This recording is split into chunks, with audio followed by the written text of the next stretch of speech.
How to do a hard reset on iPhone.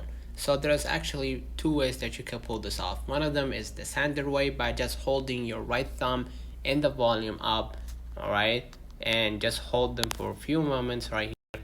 And as you can see, you will see multiple options. You can just slide to power off and it will shut down, alright.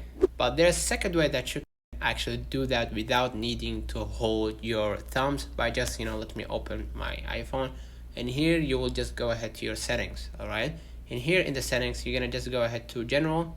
All right, and I'm gonna just go ahead to transfer or reset iPhone. Okay, and if you want to reset the iPhone, you're gonna just click reset, and you can reset all the settings or network setting or keyboard dictionary or anything. All right, but if you are a kind of person who wants to reboot their iPhone, what you're gonna do is you're gonna just hold your right thumb and the volume up a while, like for a while, for a couple, at least 10 to 15 seconds, and it will reboot by itself, meaning it will close the screen, and you're gonna just go ahead and hold the power again to reboot or restart the iPhone again.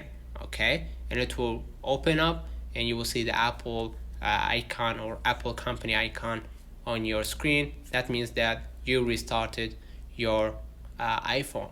Okay, let me know in the comments if this video helped you. Don't forget to like and subscribe, turn on the notification bell to receive every video we upload. Thank you for watching. See you in the next one.